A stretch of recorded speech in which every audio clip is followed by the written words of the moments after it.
Well, I'm really happy to be back doing another Do Your Pod. We haven't done this since the very Brady episode when the greatest quarterback of all time was retired for about an hour and a half. And we spent that hour and a half talking about him, and only to find out that the guy who's filling the goat-shaped hole in my heart, Nick, you just told me, was hanging out with Dave Portnoy last night. Mac Jones right. and Portnoy are hanging together. Yep, the Kings of Boston were together last night. Great. I spent yesterday doing yard work, and you didn't even get a text? No, and trying to make sense of the Patriots draft like everybody else. So without having Mac Jones, I'm doing the next best thing, which is having Evan Lazar on, who is Evan. Thanks for coming on. You have done stellar work on the draft. Thank you. You've been a great go-to source, and we had your sidekick Alex Barth on, or you're his sidekick. I don't know. You're a duo. I'm sure you're 50-50 partners, but we had him on in December, and he was already deep into his draft coverage. Do you get going as early as he does? It's almost absolutely not. Okay. Nobody gets going as early as Barth does. He's already on the 2023 draft. He's already texting me about guys that he's looking at for next year.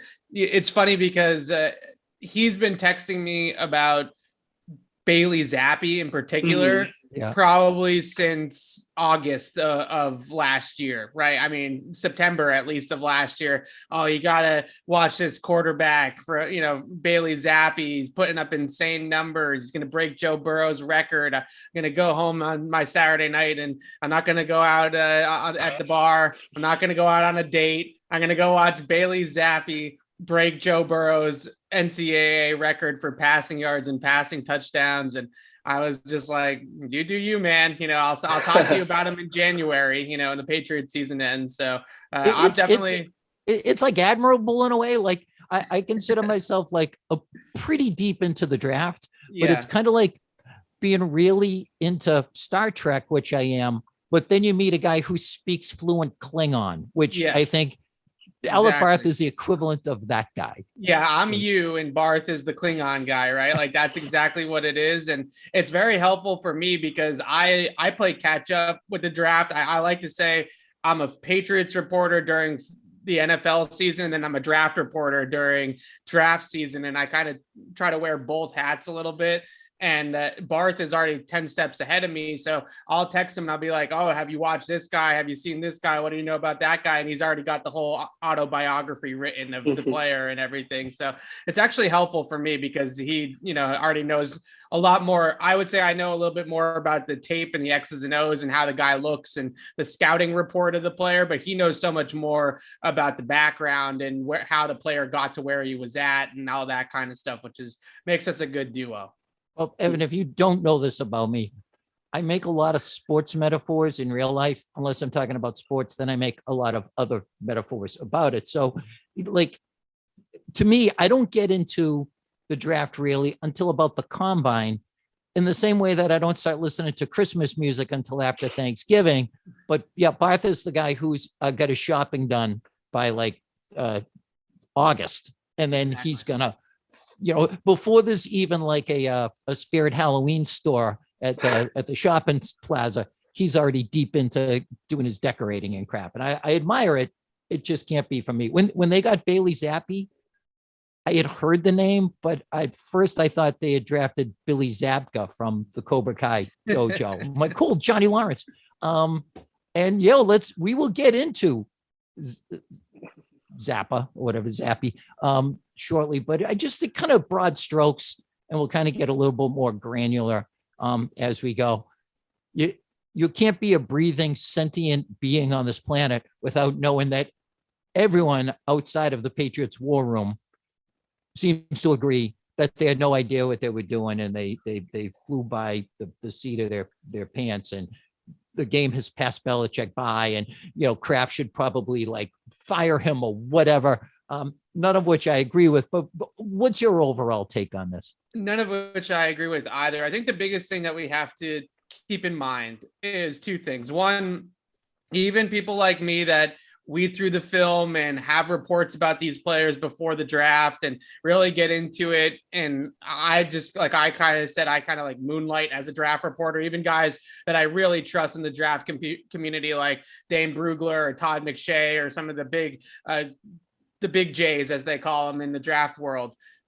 We don't have all of the information at hand that some of these NFL teams do in terms of medicals, in terms of scheme fit, in terms of, background on the player in general. And we just don't have all of the information. So when I rank prospects, I rank them purely off of what I see out of the guy on film. I'm not a doctor. I don't have their x-rays. I don't have their medical history on hand. And I'm not interested really in trying to find out. So I'll put a note next to a player that says off-season surgery, right? Like Marcus Jones had off-season surgery on his shoulders, the Patriots corner that they drafted in the 3rd round. So I know of the injuries, but I'm not a doctor. So I'm not going to go in and medically examine whether or not this guy is suitable to play. When the Patriots were on the clock at 29, I was sitting there clamoring for guys like Nakobe Dean and Andrew Booth Jr., just like everybody else. Mhm. But those players fell in the draft because of real injury concerns that teams had.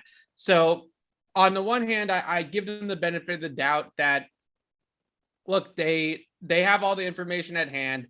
This isn't an exact science. So going chalk and going by the consensus isn't necessarily a guarantee that you're going to hit and then going off the beaten path is, like the Patriots did in this draft.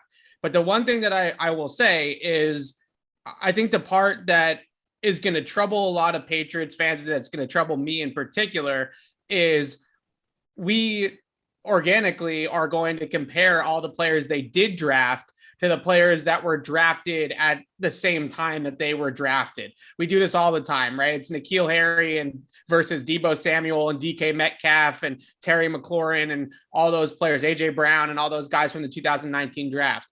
With Tyquan Thornton, it's going to be him versus George Pickens versus Sky Moore versus Alec Pierce and versus Khalil Shakur, who the Bills got in the 4th round. And if Khalil Shakur comes into New England and at Gillette Stadium next season and catches a touchdown against the Patriots, and he was picked 100 picks later than Tyquan Thornton was, and Tyquan Thornton's not even on the field for New England, then we're all going to have to do the whole thing all over again. And I think that's where the value piece of it comes in for me. I am totally fine that Bill Belichick and Matt Groh trust their board, and they were a little bit different on some prospects than the media and the general consensus was.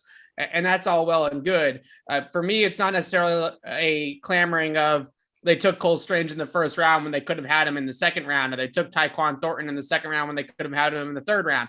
It's more who didn't they take in those spots. And are we going to look back on this draft and say, Quay Walker went 1 pick after the Patriots' original selection at 21 that they traded out of, and now he's a Pro Bowl linebacker for the Green Bay Packers. I hope that that's not the case, but that's definitely how it feels. And the last thing that I'll say, Robert Kraft has been very, very opinionated about the draft lately and about the Patriots draft record lately, and not in a positive way.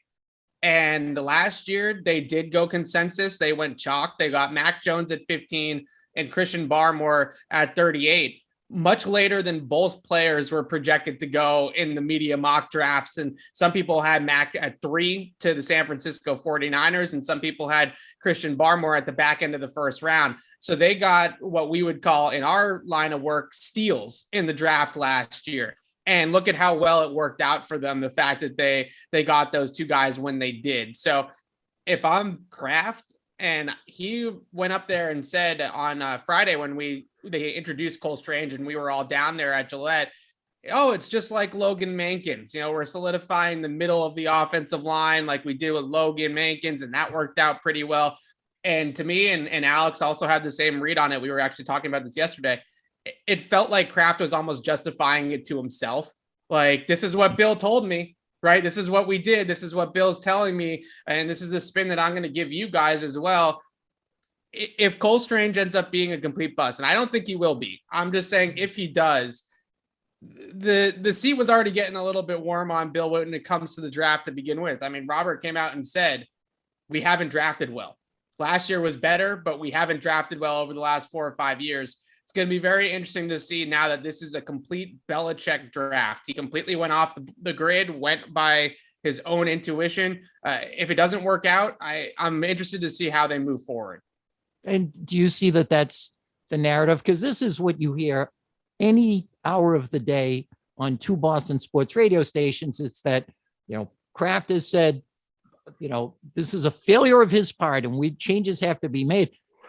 I think, first of all, what he's done is acknowledged the obvious that I'm sure is exactly what's being said in all those personnel meetings. Like, we have to do better. No matter what you've done, you have to do better. Always. There's no one ever has a perfect draft. But Right. 2, the idea is that last year, those picks weren't Belichick's.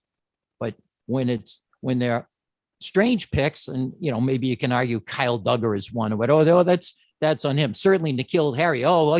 He vetoed everybody. That was only on him. And last year with Jones, that's because the power was taken away from it. That's a tall narrative to try to defend. I mean, that's first of all, the anonymous sources who say things like, "Oh yeah, Harry, we were all against him and Bill wanted him." That's the classic JFK thing. Success has many fathers, but failure is an orphan. I trust that it's a process, right? That it's from the bottom up and from the top down, and that it's a collaborative thing. And anytime a pick fails, it's automatically assumed that's because Belichick, used his veto gavel and just overruled everybody. Am I nuts in thinking that it's the same process year in and year out, or same process? I think the most overrated narrative about last year's draft is that it was some miraculously different process. The 2 top picks the Patriots had were from Alabama. Guess who coaches Alabama? Bill's best friend. So like the fact that we keep on saying that last year was different and last year was the only thing that made last year different was that they actually hit on the picks at the top of the draft. It wasn't that they went through it and had a much different process.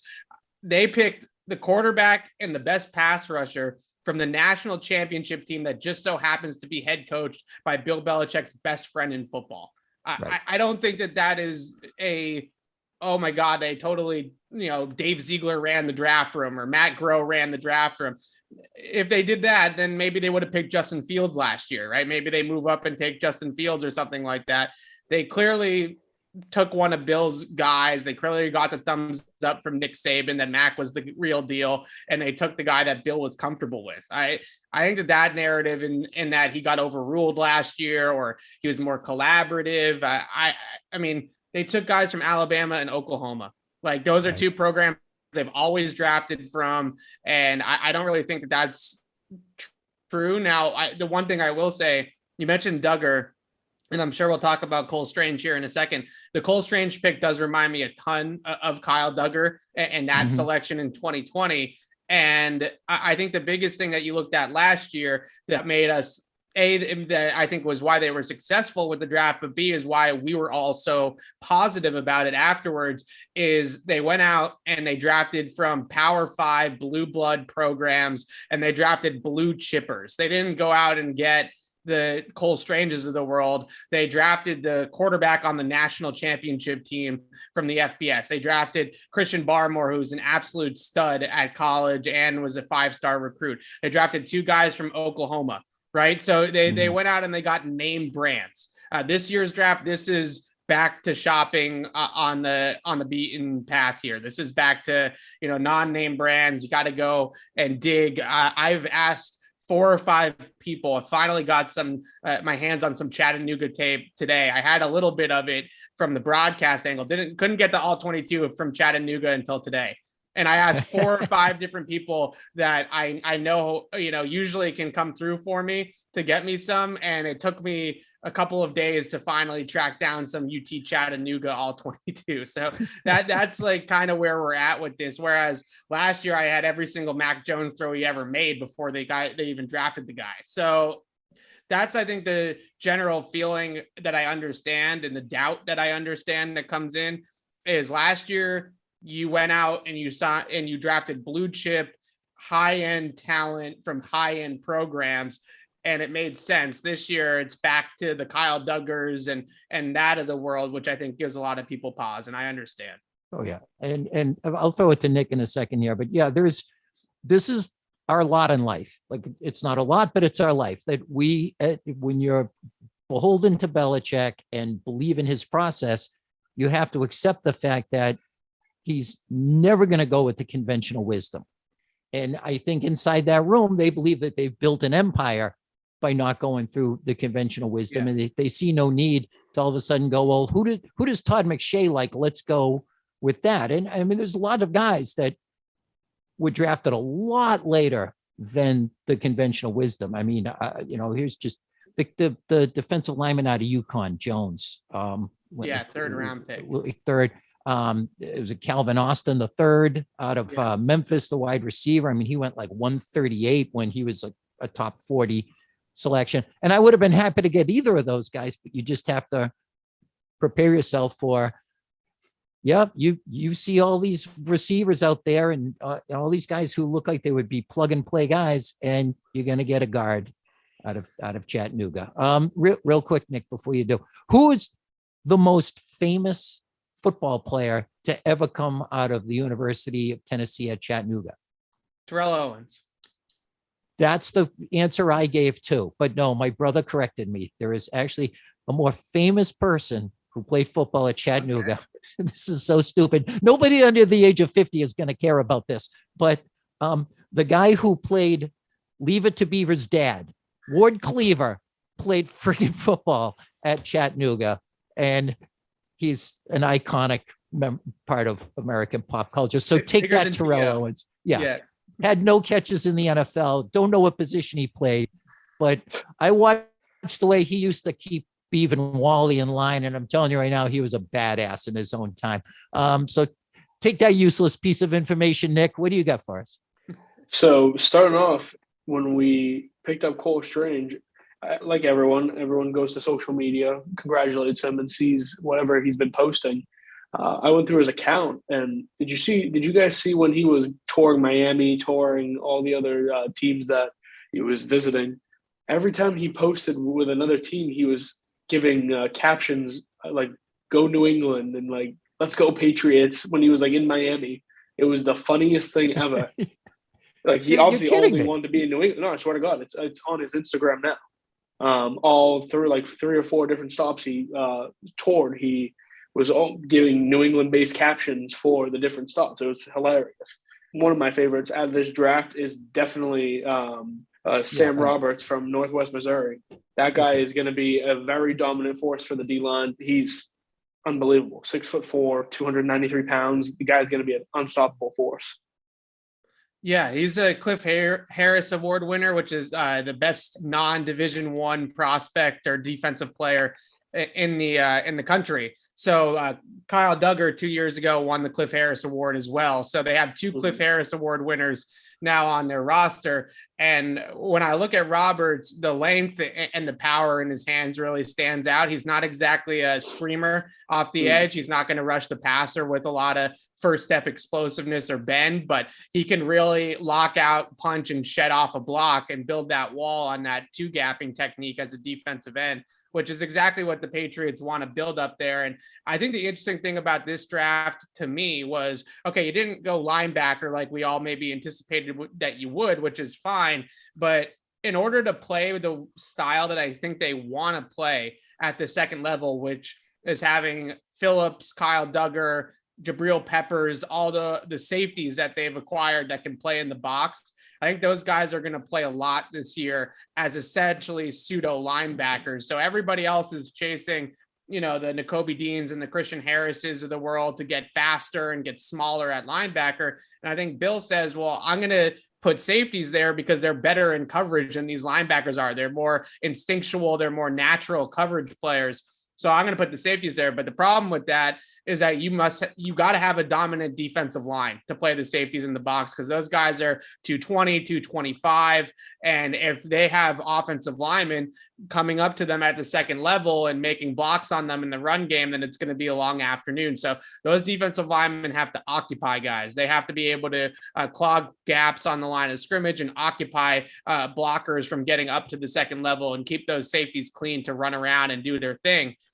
I look at a guy like Roberts, even though it was a lot later than we all anticipated, and I see the power, I see the length, I see that ability to build that wall. I think that that's kind of what they're thinking and what they're hoping they're going to get out of him. So they need to be stouter up front. Last year, they were 25th in yards per carry allowed on the ground. I'm one of these analytics guys when it comes to running the football. If you give up 4.5 yards a carry, I really don't care. Like, I don't think it really is going to hurt you in the bottom line. The passing game is obviously where the wins and losses come from. But in order to get teams into passing situations, you got to be able to stop the run a little bit. So I hope that Sam Roberts is here and can help them stop the run. And those are the types of picks that you like to see them make in the 6th round, right? You know, a guy that, if he's at an FBS school, he's probably a top 100, top 150 pick. But because he was down at the D2 level, everybody's fell asleep on him and isn't really giving him much credit. So he was at the Shrine Bowl as well, an all-star game, like kind of like the Senior Bowl. And he looked pretty good there too. So I think that maybe they can find a diamond in the rough with a guy like that. The defensive equivalent of where they found Michael Onwenu. Yeah. Just a guy from a bigger program. And you like to think they're going to get similar results out of Andrew Stuber, the tackle that they got out of Michigan in the 7th. But it's just, you see in those back rounds, there's not really a type that they follow, because, okay, they go with a D2 guy, whereas in years past, they'll take a big body out of a big school who maybe didn't, put such great tape together to be like a 2nd or 3rd rounder. But there's no part of me who thinks they didn't do their homework and that they're just pulling names out at random, which sort of seems to be how it's portrayed by the people who really don't pay attention to the draft process. Yeah, the best thing, and not to pick on anybody, so I'm not going to name names, but I was driving in my car this morning to get my morning coffee, and I turned on the radio real quick just to hear the Monday morning reaction, because I know a lot of these guys aren't on the air on the weekend, so this is kind of their opportunity to get their takes off. And the hosts on the show were outwardly admitting that they've never seen any of these guys play, that they are strictly going off of what the experts are telling them about these players. And they admitted out loud that they've never seen Tyquan Thornton catch a football. They've never seen Cole Strange make a block, but they hate the pick. It's okay to not like the pick, but at least do a little bit of homework. I mean, the cool thing about the resources that we have now is you can go on YouTube and you can type in Chattanooga offense, and there's cut-ups of just the offensive plays. It takes 10 minutes to watch one of the games, right? There are 10, 11-minute cut-ups of Chattanooga's offense against Kentucky's defense, for instance, which was a really good game for Cole Strange. He dominated Kentucky's D line in that game, and Kentucky had a couple of defensive linemen drafted over the weekend. So it's not a defensive line that was bevied of NFL talent. They got guys up there that are going to be playing on Sunday. So when you look at some of these tapes, I mean, I'm telling you, like, go just Google it. Like, go Google Tyquan Thornton or YouTube search Tyquan Thornton, and it takes 5 seconds to find one tape of him, making a good play or whatever. And you don't have to base it off of highlights. You can actually go and watch every single snap that he took in a game versus a specific team. And it really doesn't take all that much to do the homework, honestly. Right. And if you're not feeling that, just pay attention to the Senior Bowl. I mean, there is hours upon countless hours of Senior Bowl coverage where, by the way, Strange stood out. Yeah. I mean, and where people were saying, I know Jim Nagy has said the equivalent of this, which is, if he had gone to a big school, nobody would be questioning that this is a first round talent, whatever. And look, guard is a need. I wrote about this when I previewed the guards, and I think it was like the second to last one I did. I said they literally had 3 names on their unofficial depth chart on Patriots.com, 3 names at guard, and that's James Ferenz and Onwenu and a third guy who has never played a snap. I have no idea who he is, and that's for 2 positions. which just happened to be at Mac Jones's 10 o'clock and 2 o'clock position. So it's a priority. So the fact that anyone was shocked that they got a guard is ludicrous, and it's ignorant of history. If you weren't around in 2005, you might not remember that nobody was doing flips and twists celebrating Logan Mankins. But a guy out of Fresno State, he's a guard. Come on, there was always an edge guy. There's always a receiver that everybody wants, a field stretcher, take the top off the defense. And I'm not discounting that, but because they had success in the fourth and third rounds at guard doesn't mean that's the only place you go look for guards. And I say this as someone who wished like hell that they got Trent McDuffie or Quay Walker or did you have one, by the way, that really got away from you?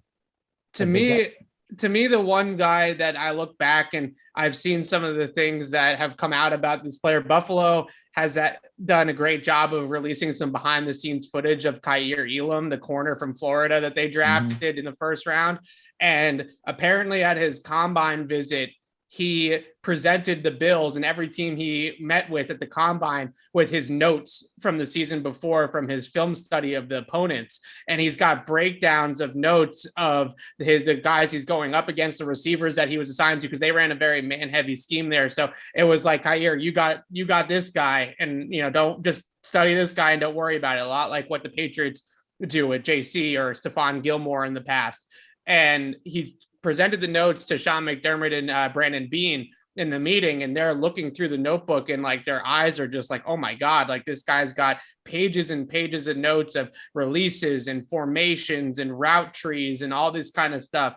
And then when he got the call from the Bills, but they drafted him after he kind of collected himself and after reacting to the fact that he got drafted, he asked Brandon Beane to send him the playbook so that he could study the playbook on the plane ride from Florida to Buffalo, so that he would already have a grasp of the playbook when he landed in Buffalo, when they introduced him as their first round pick.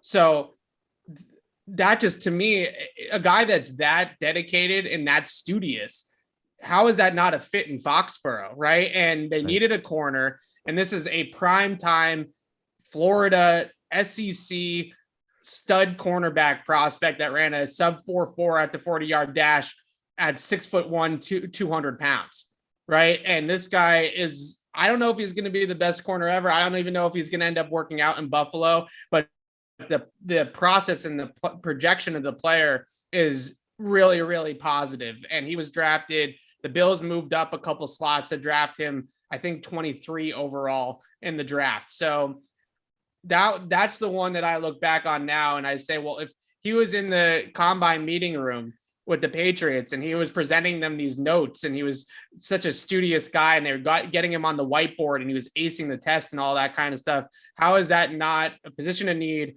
a premium position of need, and he plays man coverage in the SEC level on the outside? How is that not somebody that they're seriously in on? And they traded out of the pick and willingly knew that they were going to lose him to Buffalo. So that one's a head scratcher to me. Well, Nick, maybe when he got to Buffalo, if he had been like, putting out hashtag forever NE or, go Patriots or something, maybe they would have been on their radar. Yeah, seriously. Nick, is there anybody that you're going to see at the reunion and wish that you had asked him to prom? I don't know about that. I'm speaking metaphorically again, that's what I do. Well, there's two things that I want to touch on quick, not jumping your metaphor, Jerry, but how do you feel about the two running backs we took in Strong Jr. and Harris? And like, how does that affect the room we already have right now with, the current room we're sitting with Harris and where James White's coming back. And I just think it's crazy that we wasted 2 picks on 2 running backs when we have Dante Hightower and now we have Mac Wilson, but we are very short on the linebacker room. Yeah, so I'm not surprised at all that the Patriots took 1 running back on day 3, just because Damian Harris is in a contract year. Mm-hmm. They're probably not going to give him a second contract because he's going to make some money in free agency, and that's just not what they do, especially at the running back position. And with James White, from everything that I've heard with James White, it's 50-50 whether or not he's going to be the old James White after that hip injury. And he's still got a ways to go in his rehab from that hip injury as well. So as early projection, I mean, it's only May, so we'll see what happens when July and August come around. Early projection is that James White starts the year on PUP and isn't actually practicing with the team to start training camp. So they needed one more body there no matter what. Two was definitely a little bit out of left field, but Pierre Strong is a player that I'm really high on. I think this is probably, when the pick was made, at least, I mean, I've come around to some of the other picks that they've made too, but when the pick was made, Pierre Strong was my favorite pick that they made of the entire draft. The reason being, he's got 4.37 speed. He had 10 rushing touchdowns of 50 plus yards at South Dakota State. This is a breakaway home run hitter at the run back position. They don't, as good as Damian Harris and Ramondre Stevenson are, those guys are not 70 yards to the house running backs, right? Those guys are 15, 20 yards max. And they, they're power runners. They're guys that are really good between the tackles and really good downhill runners, but they don't have that kind of breakaway speed. And I also look at his athletic profile and his shiftiness and his ability to elude tackles in the open field and some of those elements to his game. And I do think, although he only had 62 catches in college, that he projects as a guy that eventually will develop into a pass catcher down the road. And maybe they see him, I think that they see him as maybe more closer to like a Dion Lewis or a Rex Burkhead comp that can do it all. That isn't just going to be pigeonholed into one role on their roster. It can be a more effective all-around back. With Kevin Harris from South Carolina, that one was a little bit more of a head scratcher. I think not necessarily because of the player, just because of, like you said, the position and why they needed to draft another running back. He's a really strong kid, though. He's a really tough runner. The guys bounce off of him. He's kind of got that LeGarrette Blount, Ramondre Stevenson bowling ball type of style of a runner. He's their prototypical early down, get what's there, finish the run, push the pile an extra yard or two, don't fumble. He's got one career fumble and over 500 carries in college. So I compared him after they drafted him. I wrote up a report on all these players and did pro comparisons and things like that. I compared him to our old friend, Ben Jarvis Green Ellis, just going to get what's blocked, going to be a really tough runner between the tackles, isn't going to put the ball on the ground, and they can trust him and rely upon him to be in the game. And I think that that's what you're getting with him. You're not getting a dynamic runner. If you want the fun guy to study out of the two running backs, that's Pierre Strong. He's the one that's fun to watch, and he's the breakaway guy. If you want just we're going to get what's blocked, and that type of guy has succeeded with the Patriots because they're such a great run blocking team notoriously, and they scheme it up so well in the run game that guys like Ben Jarvis Green Ellis churn out 1,000-yard seasons, right? I mean, that's just the way it is here in New England. So I don't know if Harris will make the squad. I mean, he's a 6th round pick, so there's no guarantee that he's going to even make the team. But I think that that's the idea, is that he's more of that 1st and 2nd down Sony Michel type running back, whereas Pierre Strong is more of the dynamic guy that they drafted. Yeah, and I want to tie a lot of the names you just mentioned together in a bow, but real quick, my guy that got away was John Mechie from Alabama. And I get it. In a lot of ways, it was nothing more than a romantic notion to me, like all these teams that are reuniting a quarterback with one of his receivers, or whether it's, Tua and Waddle down in Miami, and the perfect example is Joe Burrow and Jamar Chase or whatever. And, when Mechie is like at the combine, and he can't talk enough about Mac Jones and how much he'd love to play with him. They might have even been roommates or whatever, but they were buds, and that would have been nice. And they had a lot of cracks at him and just gave him a good leaving alone. But, they say that you can't evaluate a draft until you've given it some time. A lot of people say 3 years. I say 1 day. So I waited. I don't believe in it either, honestly. Yeah. I think saying that you can't evaluate a draft for 3 years is the way that GMs and scouts save their jobs, right? They sit there and they say, you can't fire me yet. It's only been 6 months since I drafted the guy. You don't know, you don't know if so-and-so is going to become a Pro Bowl player in 2 years. And I will say it does happen. I think that in order, kind of project it forward to the Patriots at wide receiver, for example, the prototype for the wait and see, this guy might become something. Let's not judge a book by its cover, is Devontae Adams. He was not a great rookie. He did not come out, and the Packers drafted him in the second round, and he was not gangbusters right away. And then eventually, obviously, now he's probably the best wide receiver in football. So it does happen that guys are late bloomers in the NFL and they figure it out years later. But for the most part, if you come in, you can kind of tell right away, even out at training camp with some of these guys, whether or not they made a good pick or not, like whether or not they can play or not, or they're going to be difference makers. So I think a day after is maybe a little bit generous, but certainly once we get through training camp and the beginning part of the regular season in their rookie years, I think we can kind of figure out who they're going to be. Well, I gave it Sunday to ruminate on this. And by the way, during which I listened to NFL Sirius XM station and heard some old curmudgeon, it might have been Gil Brandt. Don't quote me on that, but it sounded like him. Not only saying that like every pick they made was a reach, but that Mac Jones has pretty much leveled off to anything he's ever going to be, which is why they drafted Bailey Zappi, because he's there to replace Mac Jones. So that's the consensus. Here's my consensus. Here's my takeaway is a lot of these picks, we can at least say they represent the team acknowledging that the league is starting to evolve and that their scouting process is evolving with it. Specifically, the fact that the league's getting faster, and they really acknowledge that with their picks on both sides of the ball. I mean, like N'Keal Harry was a legitimate prospect. He was legitimately considered a first rounder, often like the third best wideout in the draft, but he had one of the slowest 40 times because they never valued that. And it was always about the 3-cone and short area quickness or whatever. Do you agree with me, Evan, that this is them saying, okay, it's now time for some top end speed? Yeah, absolutely. I think both Joneses and certainly, Strong there. Pierre Strong is the fastest running back in the draft. So I think this is them saying, this is our answer to what we saw against Buffalo.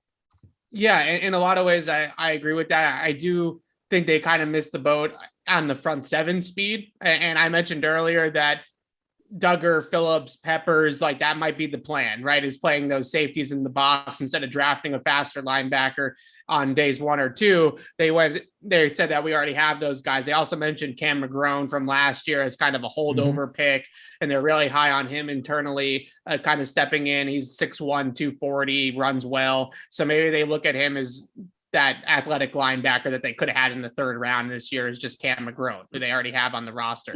So I think offensively, though, you're 100% right and I think that this is a big reason why Tyquan Thornton was the pick and not a George Pickens or not an Alec Pierce or not a Sky Moore. Those guys ran faster than N'Keal Harry, but those guys are all mid to low 4.4s in the 40-yard dash. I think Sky Moore was the fastest out of that group, and he was 4.41.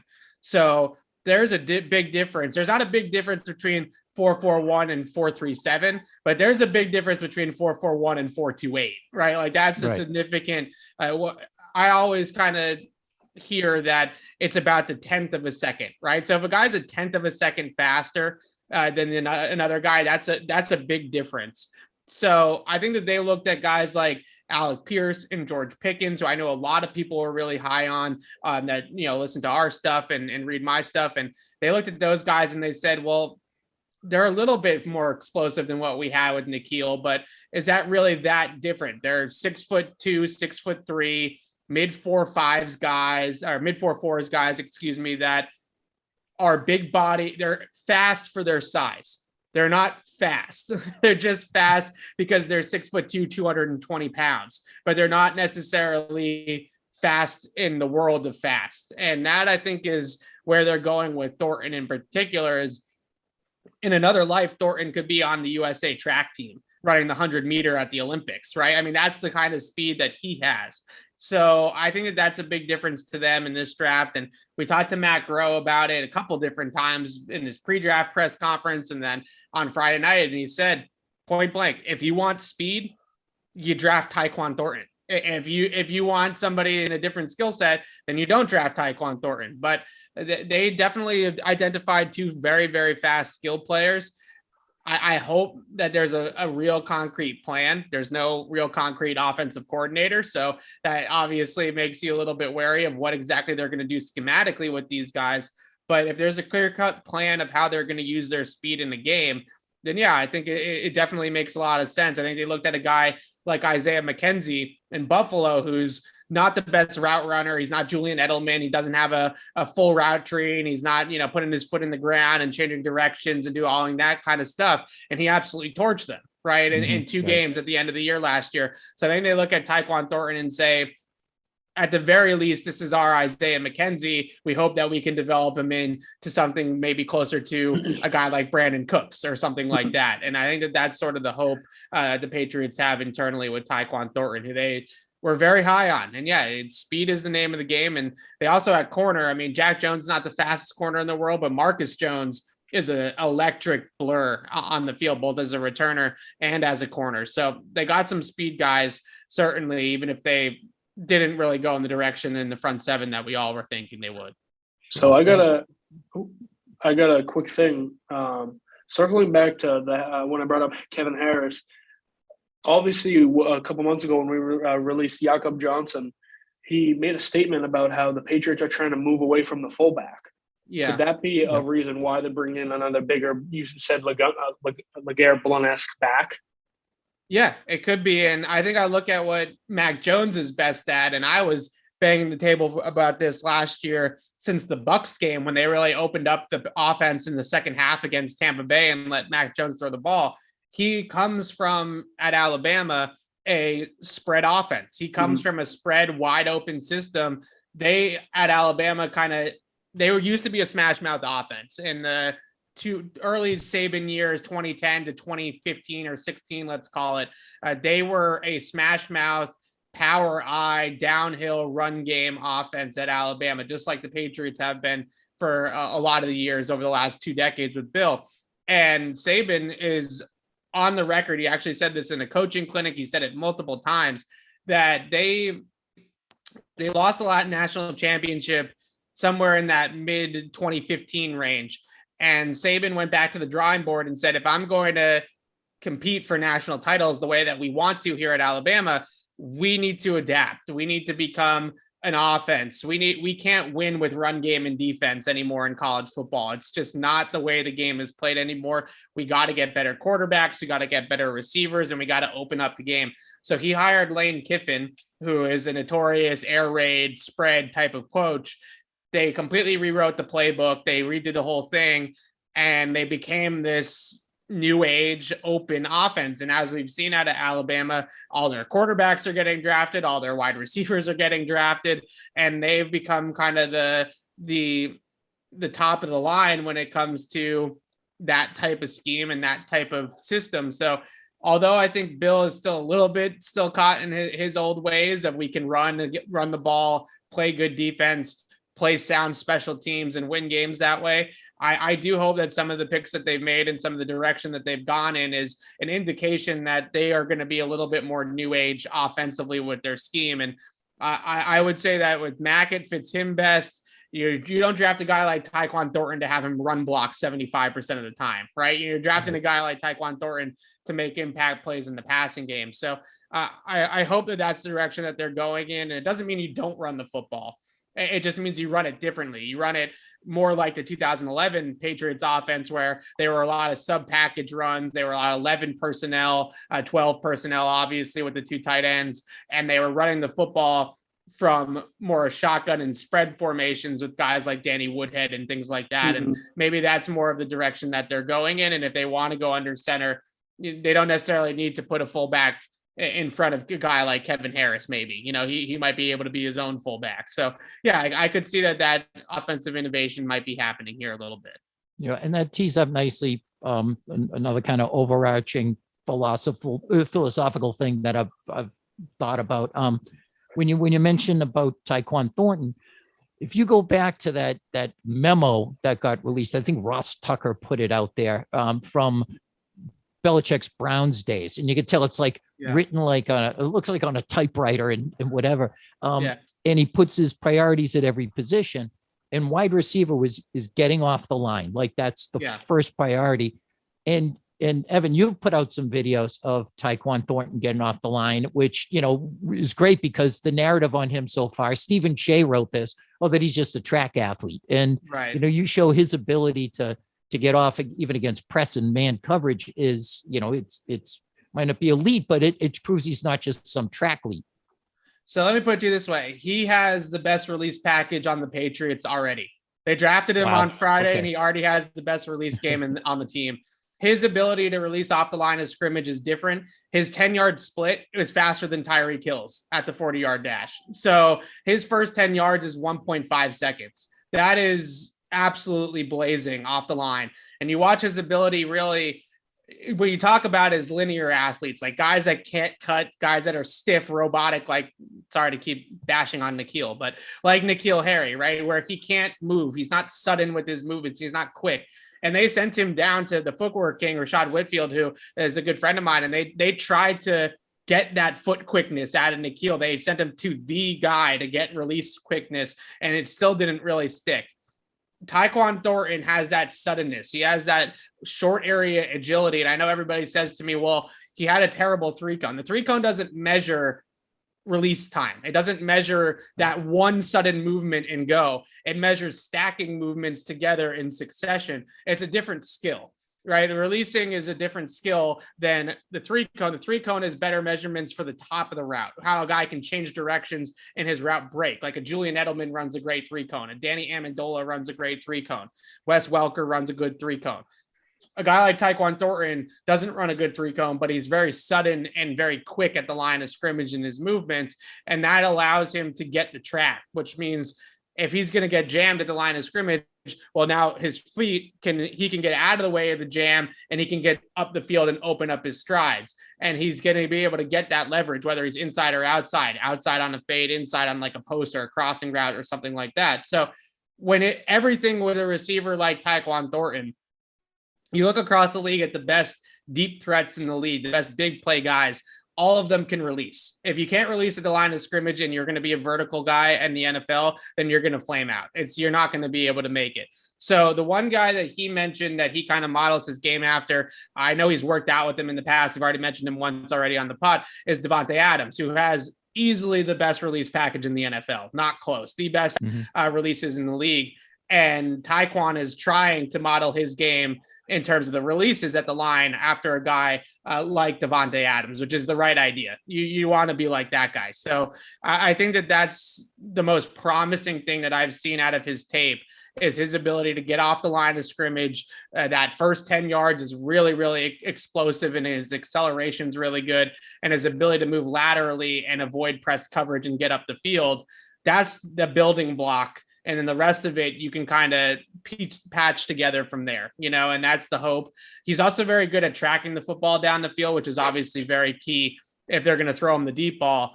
He has that ability to adjust, track, and go get the football, which will help out a lot as well. So by far, out of all the picks that they made, I've grown the most on Tyquan Thornton. I wasn't super high on it when they announced the pick, Tyquan Thornton to the Patriots.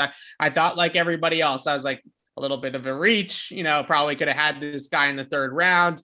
But I will say I had him as a top 100 player, slam dunk top 100 player, because in the NFL, you don't run a 4.28 and make it out of the top 100. You just don't. I mean, it's very few guys, especially nowadays with the way the game is played, that run a 4.28 and have almost 1,000 yards and 10 touchdowns at a Power 5 school like Baylor the year before and aren't a top 100 guy. It just doesn't happen.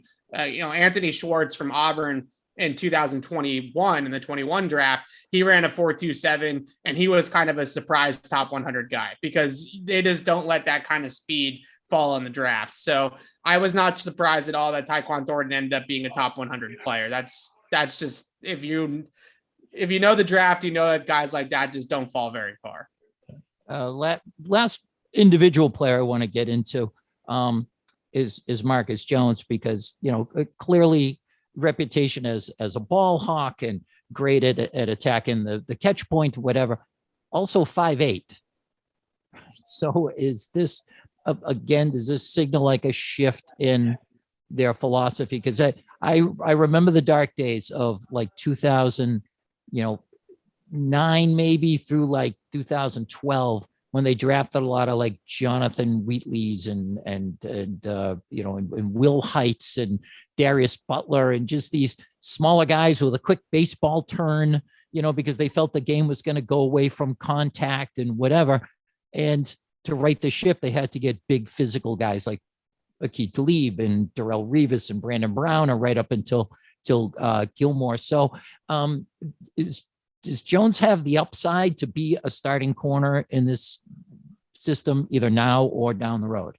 I don't anticipate him playing on the outside. I think he can be a starting slot corner in the league with 5'8" and with the wingspan and the arm length that he has. Playing outside corner is probably going to be a stretch for him. Now, is there a world where he can shadow the McKenzies or the Tyreek Hills and the Waddles of the world, and when they do go outside, he can go out there with him? Yeah, absolutely. But to put him on the outside as a full-time boundary corner and risk the fact that he might be up against somebody that's 6'2", I'm not taking that risk. So at 5'8", with his arm length, with his size, he's probably more pigeonholed to the slot. But I think he's got the short area quickness, the hip transitions, all the things that you look for to be a really, really good slot corner. And he's got really good ball skills too. He gets his hands in passing lanes. He had 10 interceptions in his career at Houston. So he's somebody that can pick the ball off too from that position. So I look at guys, I keep on mentioning McKenzie, the two guys in Miami. Those guys play a lot of reps in the slot. They play a lot of snaps in the slot, and you have to have fast guys like Jonathan Jones to be able to keep up with them. Last year, when Jonathan Jones got hurt and they had to put Miles Bryant in that spot, we saw what ended up happening down the stretch and how the warts began to show. So I think they look at Marcus Jones as an upgrade there. The other thing I would say about Marcus Jones is, as a returner, I mean, some people compare him to like Dante Hall, Devin Hester level as a returner. I wouldn't go that far because, those two are two of the greatest to ever do it. But when I did my pro comps for him as a returner, I compared him to Troy Brown. I think that in a lot of ways coming out, he's very similar to the type of prospect that Troy Brown was. Just instead of skewing to offense with wide receiver like Troy Brown, he skews to defense and corner in that vein. So I could see them using him a lot like they used Troy Brown offensively, which was obviously out of the slot, but we're just doing it in the inverse. And now he's going to be a slot corner on defense. So he's everything that guy does is fast. Like, he doesn't even when he makes mistakes, he makes them fast. So I think that's what they like about him. There's a couple of things at corner, false steps, leaning a little bit too much into one direction that they'll need to work out with him. But he's so quick and electric that even when he does have some false steps, he's so fast that he can oftentimes make up the ground that he lost at the line of scrimmage. So I'm really high on Marcus Jones. If this guy was 5'10", then I think that he's drafted in the top 50 easily. He's just a lot shorter than NFL teams want. And the one player that I think a lot of people have been talking about that I actually wouldn't talk anything about is Trent McDuffie, who the Chiefs took at 21. There's a very good chance that they looked at Trent McDuffie and Marcus Jones and said, what's the difference, right? Because Trent McDuffie's 5'10". He's a little bit taller, but he has 29-inch arms. Yeah, tiny little baby T-Rex arms. Yep. Right. So they're size-wise, we're talking about the difference of marginal differences here. So the one pick that I think that they made that actually was value in this draft and actually made sense was Marcus Jones over Trent McDuffie. So I think that that's the one pick that I see a lot of people writing, why not Trent McDuffie at 21? They could have had, he's considered one of the best corners in the draft and they passed on him. Well, when they look at slot corners or they look at guys that are going to shadow those Tyreek Hill types, I think that they look at Marcus Jones and they say Marcus Jones at 85 is going to be just as good of a player as Trent McDuffie at 21. And we'll see what ends up happening. It's obviously not perfect and they could be very wrong about it, but I can understand where they're coming from with that, where if we're going to draft an undersized corner, then what's the difference between 21 and 85 at that point? And we still get guys like Strange and Thornton and, some of the guys we like earlier in the draft. All right. One of my last questions here for both of you guys, just because I think we all want to see it happen on some level. Will there be a time this year where there are 3 cornerbacks named Jones in the same game where there's a 2 Harris running backfield? Because I just want to see Tony Romo's brain get twisted into a balloon animal, and Bob Sochi trying to discern to me which Jones is on whom. I just think they're going to corner the market on those 2 names. Just mine. In fact, there's still Harris's and Jones that are still out there and still available. Please make it happen. That started out better than I thought it was going to go, but you know what? It's not the audience. It's the guy on stage. Last thing then, with a semi-serious note, I look at this draft and I see it as further proof of something I believed all along, that Belichick is in this for the long run. You don't draft, you don't trade for future considerations like they did. They picked up a 2023 pick, and you don't draft a quarterback if you're seeing the end of your career ahead. Am I crazy on that? Like, I'm convinced that Zappe is going to be developed and traded for a second rounder in 2026, and Belichick will be the one making that pick. Am I completely out of my mind? So I actually had a different read on it, to be honest with you, because a lot of the guys that they drafted skew older in this draft. You know, Cole Strange is going to be 24 years old as a rookie. A lot of these guys that they drafted are 5-6 year players in college because of COVID and transfers and things like that.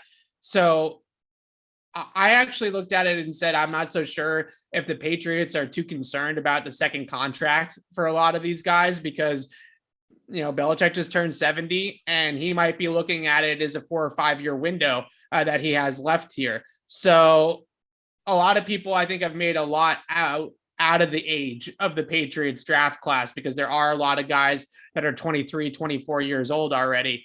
But I think that they look at it and say, okay, well, Strange is going to be a 24-year-old rookie, but he made 44 starts in college and he's ready to go.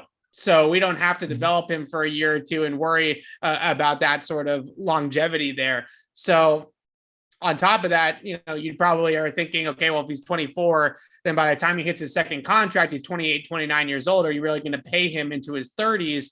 I'm not so sure that Belichick's concerned about years 5 through 10 with Cole Strange. No, but you can see to me that by drafting 2 running backs, which are 2 guys who aren't likely, it's possible, but they're not likely to contribute in the running back room that they already have. This is okay. Now he's drafting Damian Harris's replacement, and he's got, you know, one more maybe year with James White, and he's drafting his replacement again. I think it's a sign that he's doing what he has typically done, which is draft for now and for the future. Like, that hasn't changed philosophically the way it would if it was, say, like Bill Parcells, where you knew like he just wanted to trade future considerations for the now and get, you know, load up his roster and let the next chump who comes along worry about how he left them with nothing.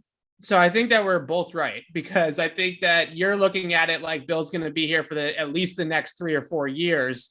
And I'm looking at it the same way. I think that there's a guarantee that Bill will be here for the next 4 or 5 years when this class that he just drafted is going to hit that second contract.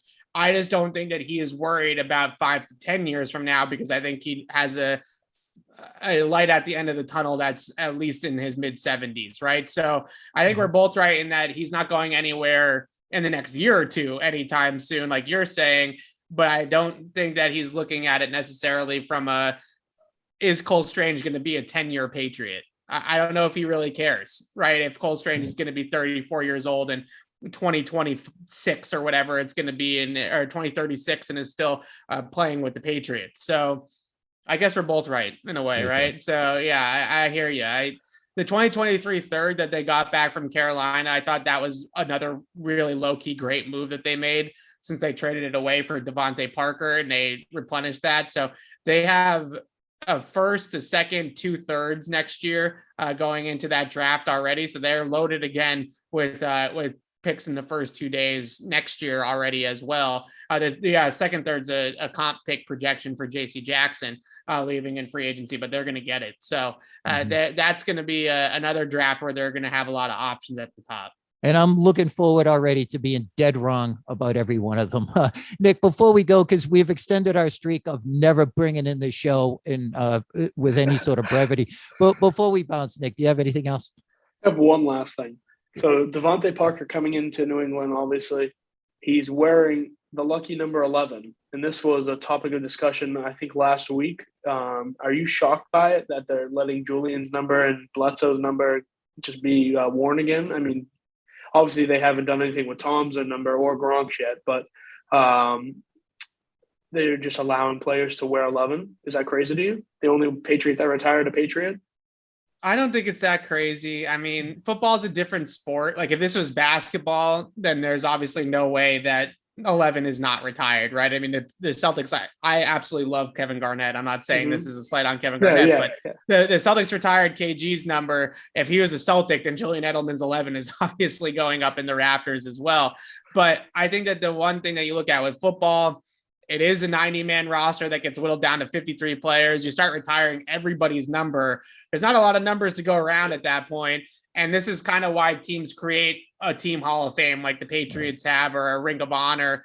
I would actually like to see them elevate the Hall of Fame a little bit. I love the idea of the Patriots Hall of Fame, but I think the one thing that it doesn't do is it doesn't put the names of some of the really great Patriots in the stadium.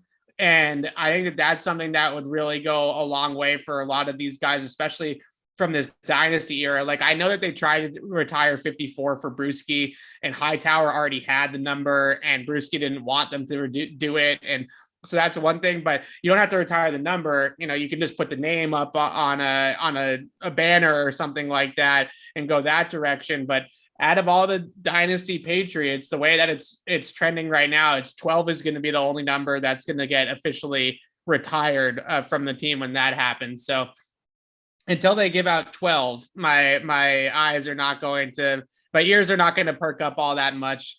But I hear you. I think, you know, maybe you could have waited another year or two to give out 11 until it goes back into circulation. But, you know, I'm not like losing much sleep over it. No, I could not agree with you more. Teams over retire numbers. You know, it's a pyramid. And once you get a number retired, the only thing bigger than that is, you know, it's bigger than Hall of Fame. Like the only thing after getting your number retired is a statue. And I remind you that in Houston, there is a statue for Craig Biggio, Hall of Famer, terrific little player.